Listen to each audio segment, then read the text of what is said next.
안녕하세요. 허지연입니다. 우리가 삶을 살아가면서 뜻하지 않은 사별을 겪게 되는데 그 사별로 인해서 우리 안에 여러 가지 현상들이 일어나요. 그럴 때 가장 많은 변화를 겪는 사람은 아마 유가족이겠지요. 하지만 갑자기 내 가까이 있었던 누군가가 사라졌을 때 동료 교사, 학생들, 학부모, 이 문구는 제가 정말 존경하고 있는 실존치료 분야의 대가인 얼빈 얄럼이 쓴 글인데요. 말 그대로예요. 죽음이라는 사실, 그 물질적인 사실은 우리를 파괴하죠. 그런다 할지라도 죽음에 대한 생각은 우리를 구원할 수 있다는 글인데요. 즉, 누군가를 우리가 갑작스럽게 사별했을 때 그 사실은 변함이 없어요. 그래서 아까 한 아버님께서 말씀 주셨죠. 내가 정말 사랑하는 대상을 갑자기 잃었을 때 내 시간은 멈춘 것 같다. 왜냐하면 회복되지 않아요. 그래서 제가 만나는 분들이 그 멈춰진 시간 안에 살고 계신 분들을 제가 만나게 돼요. 그래서 오늘 전하고자 하는 이야기는 갑자기 상실한 대상을 우리가 다시 만날 수는 없어요. 그렇지만 내 삶은 또 계속 이어져 가거든요. 그 과정에서 내가 어떻게 애도해 가야 하는지에 대한 얘기를 전해드리려고 합니다. 여기 보이시면 상실에 대한 자연스러운 반응이에요.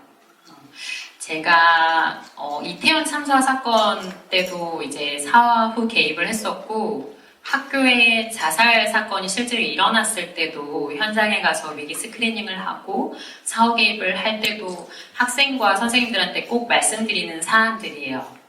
그런데 우리가 자살로 사망을 했던, 참사로 사망을 했던, 갑자기 나의 소중한 사람을 잃었을 때 우리 안에 일어날 수 있는 너무 자연스러운 반응인데요. 이 사실을 알고 알지 못하고는 너무 큰 차이를 일어났기 때문에 여러분들한테 전하려고 해요. 보시면 정서에 많은 변화들이 생기죠. 사소한 일에도 짜증이 나고 복잡하고 강렬한 감정들을 느끼게 되고 이미 상실한 대상을 몹시 그리워하기도 하고요. 신체 및 행동에서도 잠을 못 자거나 먹는 거에 변화가 생기거나 일이 어려워지고 집중이 잘 안 되는 모습들을 제일 많이 보여요. 또 보시면 생각에서도 계속 매몰되는 모습들이 보여요. 그 사람이 계속 떠오르고 생각나고 뭔가 비슷한 사람을 마주친 것만 같고 분명히 죽었다는 걸 알지만 그 사실을 받아들이는 게 너무 어렵거나 혹은 혹여나 그 대상을 잊어갈까 봐 두려워하세요. 애도라는 건 상실 이후에 우리가 자연스럽게 느낄 수 있는 반응인데 이 애도에 적응적 애도와 부적응적 애도로 나뉠 수가 있어요. 이게 무슨 말인가 싶으실 텐데요. 적응적 애도란 사별 경험이 결국 내 삶의 내러티브에 통합되는 거예요. 내러티브는 이야기입니다. 내 삶의 이야기는 계속되죠. 내가 죽을 때까지도요. 그리고 내가 죽더라도 내 가족들에게 나의 이야기는 계속 이어지게 될 거예요. 그런데 적응적 애도는요, 내 안의 삶에서 일어나는 이 사건을 어떻게 나의 이야기로 풀어갈 것인가에 대한 이야기예요.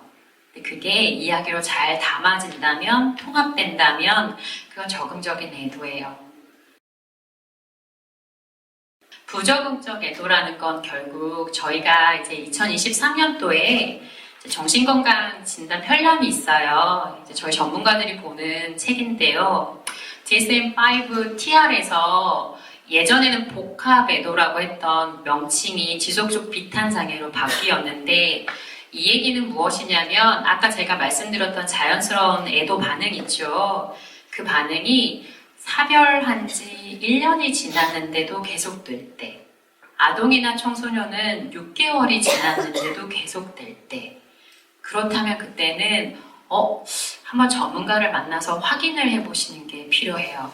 왜냐하면 당연히 사별한 지 1년이 안 됐을 때는 계속 그립고 그 모습을 잊지 않으려고 애를 쓸 수 있어요. 그리고 집중이 안 되고, 왜냐하면 참사 사건도 그런 증상들이 나타나는데요. 한 달 이후에는 다시 돌아오시거든요. 근데 애도가 1년이 지났는데도 내가 계속 그 상태에 매몰되어 있다고 하면 전문가를 만날 필요는 있다는 얘기예요. 그래서 애도에 아마 여러분들이 많이 아실 텐데 5단계 모델이라고 처음에 막 부인하고 회피하고 이 모델이 있었는데 현재는 그 모델을 사용하진 않아요. 저희가 지금 이제 보고 있는 건 애도 이중과정 모델인데요. 가장 중요한 건 정서 조절이에요. 왜냐면 내가 상실했지요. 상실로 인한 아픔이 있고 하지만 나는 어떻게 해요? 살아있잖아요. 내 일상을 살아가야 돼요. 상실로 인한 고통이 여전히 내 안에 있지만 나는 일상 속에서 또 살고 있어요. 그래서 이 혼돈 속에서 결국은 내가 애도에 가는 그 과정에서 나타나는 어려움, 그리고 회복하며 일상을 버텨내고 새롭게 살아가는 과정에서 나타나는 어려움들을 우리는 계속 왔다 갔다 하면서 삶을 살아내는 거예요. 그렇다고 하면 이 삶이 결국 잘 살아내면서 내가 적응적으로 잘 애도하려면 그 다음 페이지의 말을 저희가 한번 살펴봤으면 합니다. 이 권리장전은 미국의 실제 자살 유가족 활동가분께서 만든 글이에요. 그래서 현재는 많은 자살 유가족 분들과 함께하는 작업에서 저희가 쓰고 있는데요. 다 읽으면 좋겠지만 그 중에도 몇 문장을 좀 읽어드리고 싶은데요. 첫 번째, 나는 죄책감을 느끼지 않을 권리가 있다. 왜냐하면 사건이나 질병으로 사망을 해도 유가족들은 죄책감이 커요. 더더군다나 자살로 사망했을 경우에 유가족들은 엄청난 죄책감에 시달리게 돼요.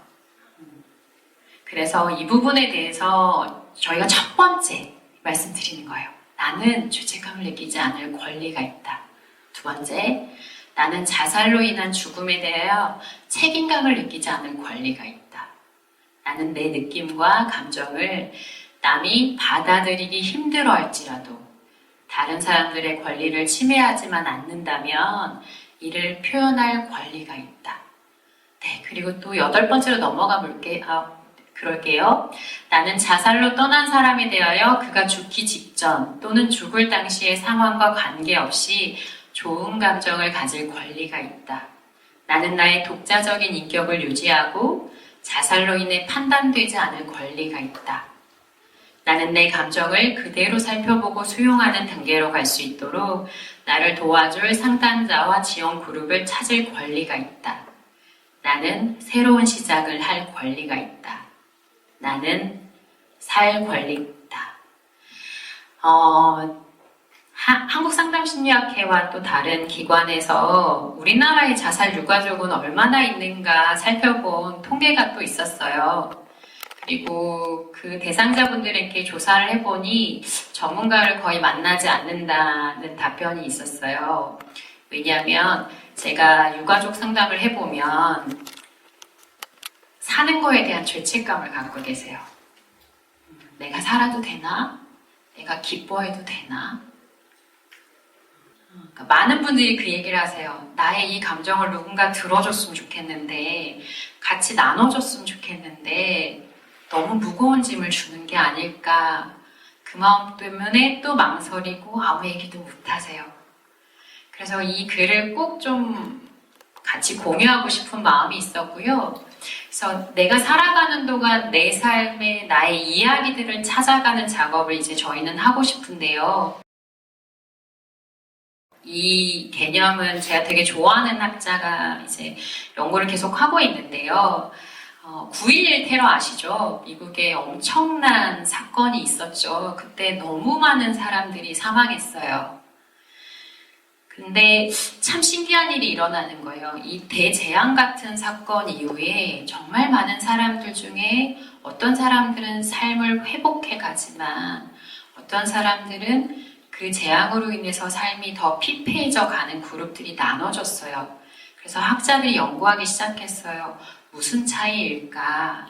그리고 어떻게 하면 우리가 우리한테 일어나는 이 고난과 역경을 막지 못하더라도 이후에 이 시간을 통해서 남아있는 사람들이 삶을 조금은 더 살아가실 수 있게 할 수 있을까라는 부분에 대해서 심리학자들이 꾸준히 연구를 했고요. 그래서 그 결과 이 사건이 일어나지 않는 게 제일 좋지요. 그러기 위해서 일부에서 많은 분들이 좋은 말씀을 하신 것 같아요. 근데 저는 심리학자라서 제가 이제 관심 있는 부분은, 그리고 아주 조심스럽게 함께하고자 하는 부분은, 상실을 경험하신 분들이 겪어내는 그 아픔들을 통해서 그 이야기가 그분들의 삶에 멈춰진 이야기가 되지 않길 바래요. 그 사건에서 그냥 멈춰져 버리는 게 아니라 여전히 살아 숨쉬고 있는 그 삶이 계속 유지되실 수 있고, 거기서 조금 더 바라본다면 그분들만의 새로운 이야기가 될 수 있기를. 아마 오늘 유가족분들 참석하신 분들도 비록 내 가족을 잃었지만 이 사건을 통해서 다른 교사분들, 다른 가족들, 그리고 우리 한국 사회의 많은 아이들이 자신들만의 이야기들을 의미 있게 만들어가길 바라셔서 이 자리를 만드셨다고 저는 생각해요. 그래서 저희 바람은 유가족분들이 자신의 이야기들을 삶 속에서 만들어내 가실 수 있기를 하는 바람으로, 네, 여기까지가 제가 준비한 강의 시간입니다. 감사합니다.